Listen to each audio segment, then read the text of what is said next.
Divorce ಹಿಂದೆ ಬಿದ್ದ ಜೋಡಿಗಳು. ಅಂದು ಚಿನ್ನ ರನ್ನ, ಇಂದು ದೂರ ದೂರ. ಡಿವೋರ್ಸ್ ಜೀವನಾಂಶ, ಕಥೆಯಲ್ಲ ವ್ಯತೆ. ಹುಡುಗರ ಜೀವನಕ್ಕೆ ಬೆಲೆನೇ ಇಲ್ವಾ? ಏನಾಗಿದೆ ಈ ಕಾಲದ ಜೋಡಿಗಳಿಗೆ? ಅಂದು ಚಿನ್ನ ರನ್ನ, ಇಂದು ದೂರ ದೂರ. ಡಿವೋರ್ಸ್ ಅನ್ನೋದು ದುಡ್ಡು ಮಾಡೋ ಬಿಸ್ನೆಸ್ ಆಯ್ತಾ? ಸೆಲೆಬ್ರಿಟಿ ಜೋಡಿಗಳು ಬೇರೆಯಾಗಲು ಕಾರಣವೇನು? ದೂರ ಆಗಿ ಟ್ರೆಂಡ್ ಆದ ಆ ಜೋಡಿಗಳು ಯಾರು ಅಂತ ಹೇಳ್ತೀವಿ. ಅದಕ್ಕೂ ಮೊದಲು ಬಾಸ್ ಟಿವಿ ಕನ್ನಡ ಚಾನೆಲ್ನ ಸಬ್ಸ್ಕ್ರೈಬ್ ಮಾಡಿ. ಹೌದು, ಸೆಲೆಬ್ರಿಟಿ ಜೋಡಿಗಳು ಈಗ ಡಿವೋರ್ಸ್ ಅನ್ನೋದು ಕಾಮನ್ ಆಗಿಬಿಟ್ಟಿದೆ. ಹೌದು, ಸದ್ಯಕ್ಕೆ ಟ್ರೆಂಡಿಂಗ್ನಲ್ಲಿರೋ ಪದ ಅಂದರೆ ಡಿವೋರ್ಸ್. ಎಸ್, ಬೆಳಗ್ಗೆ ಲವ್, ಮಧ್ಯಾಹ್ನ ಮ್ಯಾರೇಜ್, ರಾತ್ರಿ ಡಿವೋರ್ಸ್ ಅನ್ನೋ ಕಾಲದಲ್ಲಿ ನಾವೆಲ್ಲರೂ ಜೀವನ ನಡೆಸ್ತಿದ್ದೇವೆ. ದೇಶದ ದೊಡ್ಡ ದೊಡ್ಡ ಸೆಲೆಬ್ರಿಟಿಗಳ ಜೀವನದಲ್ಲೂ ಈ ಡಿವೋರ್ಸ್ ಭೂತ ಬಂದು ಒಕ್ಕರಿಸಿದೆ. ಇತ್ತೀಚೆಗಷ್ಟೇ ತಮಿಳು ನಟ ಸೂಪರ್ ಸ್ಟಾರ್ ರಜನಿ ಅಳಿಯ ಧನುಷ್, ಸಮಂತಾ ಅಷ್ಟೇ ಯಾಕೆ, ನಮ್ಮ ಕನ್ನಡದ ಕ್ಯೂಟ್ ಜೋಡಿಯಾಗಿದ್ದ ಚಂದನ್ ಶೆಟ್ಟಿ ನಿವೇದಿತಾ ಕೂಡ ದೂರ ಆಗಿಬಿಟ್ಟಿದ್ದಾರೆ. ಇನ್ನು ಕ್ರಿಕೆಟಿಗರ ಬಗ್ಗೆ ಕೇಳಲೇಬೇಡಿ. ಶಿಖರ್ ಧವಾನ್, ಮೊಹಮ್ಮದ್ ಶಮಿ, ಹಾರ್ದಿಕ್ ಪಾಂಡ್ಯ, ಈಗ ಚಹಲ್. ನೋಡ್ತಾ ಹೋದ್ರೆ ಲಿಸ್ಟ್ ದೊಡ್ಡದಾಗ್ತಾನೆ ಹೋಗುತ್ತೆ. ಸದ್ಯ ಈ ಜೋಡಿಗಳು ಯಾವ ವಿಚಾರಕ್ಕೆ ಬ್ರೇಕಪ್ ಮಾಡಿಕೊಂಡ್ರು, ಯಾರಿಗೆ ಎಷ್ಟು ಜೀವನಾಂಶ ಸಿಕ್ಕಿತು ಅಂತ ಹೇಳ್ತೀವಿ ನೋಡಿ. ಒಂದಾಗಲಿಲ್ಲ ರಜನಿ ಮಗಳು ಅಳಿಯ. ಭಾರತದ ಸೂಪರ್ ಸ್ಟಾರ್ ರಜನಿ ಮಗಳು ಐಶ್ವರ್ಯ ಮತ್ತು ಧನುಷ್ ಪರಸ್ಪರ ಪ್ರೀತಿಸಿ 2004ರಲ್ಲಿ ವಿವಾಹವಾಗಿದ್ರು. ಈ ದಂಪತಿಗೆ ಲಿಂಗ ಮತ್ತು ಯಾತ್ರಾ ಎಂಬ ಇಬ್ಬರು ಮಕ್ಕಳಿದ್ದಾರೆ. ತಮಿಳು ಚಿತ್ರರಂಗದ ಸ್ಟಾರ್ ಜೋಡಿಯಾಗಿದ್ದ ಇವರಿಬ್ರು 20 ವರ್ಷಗಳ ದಾಂಪತ್ಯದ ನಂತರ ಭಿನ್ನಾಭಿಪ್ರಾಯಗಳಿಂದ ದೂರವಾಗಲು ನಿರ್ಧರಿಸಿದ್ದಾರೆ. 2022ರಲ್ಲೇ ಅಧಿಕೃತವಾಗಿ ವಿಚ್ಛೇದನ ಪಡೆದಿದ್ದಾರೆ. ಇಬ್ಬರು ಗಂಡು ಮಕ್ಕಳ ಹಿತದೃಷ್ಟಿಯಿಂದ ಇಬ್ಬರು ಬೇರೆಯಾಗುವುದು ಸರಿಯಲ್ಲ, ಒಟ್ಟಿಗೆ ಬಾಳಬೇಕು ಎಂದು ಎರಡು ಕುಟುಂಬದವರು ರಾಜಿ ಪಂಚಾಯಿತಿ ಮಾಡಿದ್ರು. ಆದ್ರೆ ಇಬ್ಬರ ಮನಸ್ಸು ಬದಲಾಗಲಿಲ್ಲ. ಕೆಲ ದಿನಗಳ ಬಳಿಕ ಈ ಜೋಡಿ ಮತ್ತೆ ಒಂದಾಗಲಿದ್ದಾರೆ ಎಂಬ ಮಾತುಗಳು ಕೇಳಿಬಂದಿದ್ವು. ಆದ್ರೆ ಇಬ್ಬರು ಒಂದಾಗಲೇ ಇಲ್ಲ. ನಾಗ ಚೈತನ್ಯರಿಂದ ನಟಿ ಸಮಂತಾ ಪಡೆದ ಜೀವನಾಂಶ ಎಷ್ಟು? ಸೌತ್ ಇಂಡಿಯಾದ ಕ್ಯೂಟ್ ಜೋಡಿ ಯಾರು ಅಂದ್ರೆ ಅದು ಸ್ಯಾಮ್ ಮತ್ತು ನಾಗಚೈತನ್ಯ ಮಾತ್ರ ಎಂದು ಇಡೀ ಟಾಲಿವುಡ್ ಗಲ್ಲಿಗಳಲ್ಲೂ ಗೊತ್ತಿತ್ತು. ಆದ್ರೆ ಸಮಂತಾ ಹಾಗೂ ನಾಗಚೈತನ್ಯ ವಿಚ್ಛೇದನ ಪಡೆದು ಬಿಟ್ರು. ವಿಚ್ಛೇದನದ ಬಳಿಕ ನಾಗಚೈತನ್ಯ ಶೋಭಿತಾ ಅವರೊಂದಿಗೆ 2ನೇ ಮದುವೆಯಾಗಿ ಸುಖ ಸಂಸಾರ ನಡೆಸುತ್ತಿದ್ದಾರೆ. ಇದೀಗ ನಾಗಚೈತನ್ಯರಿಂದ ದೂರವಾದ ಬಳಿಕ ಸಮಂತಾ ವಿಚ್ಛೇದನಕ್ಕಾಗಿ 100 ಕೋಟಿ ಜೀವನಾಂಶ ಪಡೆದಿದ್ದಾರೆ ಎಂಬ ಸುದ್ದಿ ಹರಿದಾಡುತ್ತಿದೆ. ಲಭ್ಯವಿರುವ ಮಾಹಿತಿಗಳ ಪ್ರಕಾರ ಸಮಂತಾಗೆ ವಿವಾಹ ವಿಚ್ಛೇದನಕ್ಕಾಗಿ ನಾಗಚೈತನ್ಯ ಕುಟುಂಬ 200 ಕೋಟಿ ಜೀವನಾಂಶಕ್ಕೆ ಆಫರ್ ನೀಡಿತ್ತು ಅಂತ ಹೇಳಲಾಗುತ್ತಿದೆ.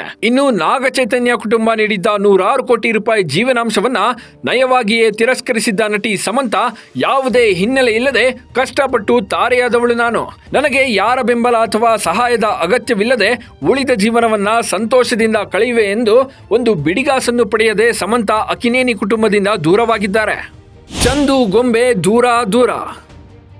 ಚಂದನ್ ಶೆಟ್ಟಿ ಮತ್ತು ನಿವೇದಿತಾ ಗೌಡ ದೂರವಾಗಿ ಮದುವೆ ಸಂಬಂಧ ಮುರಿದುಕೊಂಡು ಬೇರೆ ಬೇರೆಯಾಗಿ ವಾಸ ಮಾಡ್ತಿದ್ದಾರೆ. ಹೀಗಿದ್ದಾಗ ಚಂದನ್ ಶೆಟ್ಟಿ ಮತ್ತು ನಿವೇದಿತಾ ಬೇರೆಯಾಗಲು ಕಾರಣವೇನು ಎಂಬ ಪ್ರಶ್ನೆ ಕಿಚ್ಚಿನಂತೆ ಭುಗಿಲೆದ್ದಿತ್ತು. ಇದಕ್ಕೆ ಉತ್ತರಿಸಿರುವ ಚಂದನ್ ಶೆಟ್ಟಿ ಮತ್ತು ನಿವೇದಿತಾ ಗೌಡ, ಇಬ್ಬರಿಗೂ ಕೆರಿಯರ್ ಮುಖ್ಯ, ನಮ್ಮಿಬ್ಬರ ನಡುವೆ ಯಾಕೋ ಹೊಂದಾಣಿಕೆ ಆಗುತ್ತಿಲ್ಲ, ಈ ಕಾರಣಕ್ಕೆ ಗೌರವದಿಂದ ಇಬ್ಬರು ದೂರ ಆಗುತ್ತಿದ್ದೇವೆ ಅಂತ ಹೇಳಿದ್ರು. ಇನ್ನು ನಟ ಚಂದನ್ ಶೆಟ್ಟಿ ಮತ್ತು ನಿವೇದಿತಾ ಇಬ್ಬರು ವೃತ್ತಿ ಜೀವನದಲ್ಲಿ ಬ್ಯುಸಿಯಾಗಿದ್ದಾರೆ. ಹೀಗಾಗಿ ಯಾರು ಜೀವನಾಂಶ ಕೇಳಿಲ್ಲ. ತುಂಬಾ ಗೌರವಯುತವಾಗಿ ದಾಂಪತ್ಯ ಜೀವನದಿಂದ ಹೊರಗೆ ಬಂದಿದ್ದಾರೆ ಎನ್ನಲಾಗಿದೆ. ಶಮಿ ಹಾರ್ದಿಕ್ ಕಥೆಯಲ್ಲ ವ್ಯತೆ. ಭಾರತ ತಂಡದ ಸ್ಟಾರ್ ಕ್ರಿಕೆಟರ್ಸ್ ಆದ ಮೊಹಮ್ಮದ್ ಶಮಿ ಮತ್ತು ಹಾರ್ದಿಕ್ ಪಾಂಡ್ಯ ದಾಂಪತ್ಯ ಜೀವನದ ಕತೆ ಒಂದಲ್ಲ ಎರಡಲ್ಲ ಬಿಡಿ. ಮೊದಲು ನಾನು ನೀನು ಹಾಲು ಜೇನು ಅಂತಿದ್ದ ಇಬ್ಬರ ದಾಂಪತ್ಯ ಜೀವನಗಳು ಒಡೆದು ಹೋದ್ವು. ಅದರಲ್ಲೂ ಶಮಿ ಮೇಲೆ ಮಾಜಿ ಪತ್ನಿ ಹಸೀನ್ ಹೋದಲ್ಲಿ ಬಂದಲ್ಲಿ ಆರೋಪದ ಸುರಿಮಳೆಗಳನ್ನೇ ಸುರಿಸಿದ್ರು. ನನ್ನ ಗಂಡ ಸರಿ ಇಲ್ಲ, ಅವನೊಬ್ಬ ಮ್ಯಾಚ್ ಫಿಕ್ಸರ್ ಅಂತ ಗಂಭೀರ ಆರೋಪ ಮಾಡಿದ್ರು. ಇನ್ನು ಅಲಿಪುರ ಜಿಲ್ಲಾ ನ್ಯಾಯಾಲಯವು ಶಮಿಯವರ ವಾರ್ಷಿಕ ಆದಾಯ ತೆರಿಗೆ 7.19 ಕೋಟಿ ರು ಇದನ್ನು ಪರಿಗಣಿಸಿ ಪ್ರತಿ ತಿಂಗಳು 10ನೇ ತಾರೀಕಿನಂದು 50,000 ರು ಪಾವತಿಸುವಂತೆ ಆದೇಶಿಸಿದೆ. ಇನ್ನು ನಮ್ಮ ಹಾರ್ದಿಕ್ ಪಾಂಡ್ಯ ಕಥೆಯಲ್ಲ ವ್ಯತೆ. ಮದುವೆಗೂ ಮುಂಚೆ ಮಗು, ಕೊರೋನಾ ನಂತರ ಮದುವೆ ಎಲ್ಲವೂ ಸಂತೋಷವಾಗೇ ಇತ್ತು. ಆದ್ರೆ ಅಂದು ಕೆಲವೇ ವರ್ಷಗಳಲ್ಲಿ ಎಲ್ಲ ಉಲ್ಟಾಪಲ್ಟಾ ಆಗಿತ್ತು. ಇಬ್ಬರು ಪರಸ್ಪರ ದೂರ ಆಗಿ ಹಾರ್ದಿಕ್ ಪಾಂಡ್ಯ ಈಗ ಏಕಾಂಗಿಯಾಗಿ ಉಳಿದಿದ್ದು ತಮ್ಮ ಮಗನನ್ನು 6 ತಿಂಗಳು ಪಾಂಡ್ಯ ಜೊತೆ ಮತ್ತು 6 ತಿಂಗಳು ಪತ್ನಿ ನತಾಶಾ ಜೊತೆ ಇರಬೇಕು ಎಂದು ಒಪ್ಪಂದ ಮಾಡಿಕೊಂಡಿದ್ದಾರೆ ಎನ್ನಲಾಗಿದೆ. ಚಹಲ್ ಧನಶ್ರೀ ಪ್ರೀತಿಗೆ ಎಳ್ಳು ನೀರು.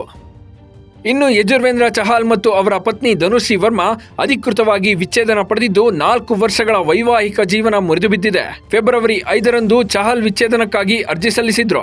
ವರದಿಗಳ ಪ್ರಕಾರ ವಿಚ್ಛೇದನದ ಬಳಿಕ ಚಹಲ್ ಧನುಶ್ರೀ ವರ್ಮಾಗೆ 4.75 ಕೋಟಿ ರುಗಳನ್ನು ಜೀವನಾಂಶವಾಗಿ ನೀಡಲಿದ್ದಾರೆ. ಇದೀಗ ಇಬ್ಬರು ಪರಸ್ಪರ ಬೇರೆಯಾಗಲು ನಿರ್ಧರಿಸಿದ್ದಾರೆ. ಇಬ್ಬರು 4.75 ಕೋಟಿ ರೂಪಾಯಿ ಜೀವನಾಂಶಕ್ಕೆ ಒಪ್ಪಿಕೊಂಡಿದ್ದಾರೆ.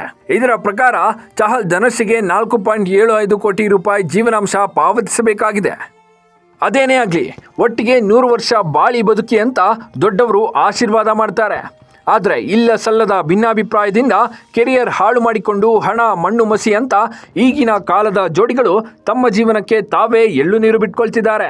ಇದು ಅಭಿಮಾನಿಗಳ ಅಸಮಾಧಾನಕ್ಕೆ ಕಾರಣವಾಗಿರೋದಂತೂ ಸುಳ್ಳಲ್ಲ. Bureau report, boss TV Kannada. Latest ಹಾಗೂ ಇಂಟ್ರೆಸ್ಟಿಂಗ್ ಸುದ್ದಿಗಳಿಗಾಗಿ ಬಾಸ್ ಟಿವಿ ಕನ್ನಡ ಚಾನೆಲ್ನ ಸಬ್ಸ್ಕ್ರೈಬ್ ಮಾಡಿ. ಹಾಗೆಯೇ ಬೆಲ್ ಐಕಾನ್ ಪ್ರೆಸ್ ಮಾಡಿ. ಇದರ ಜೊತೆಗೆ ಫೇಸ್ಬುಕ್, ಇನ್ಸ್ಟಾಗ್ರಾಮ್, ಎಕ್ಸ್ನಲ್ಲೂ ಮಿಸ್ ಮಾಡದೆ ಫಾಲೋ ಮಾಡಿ.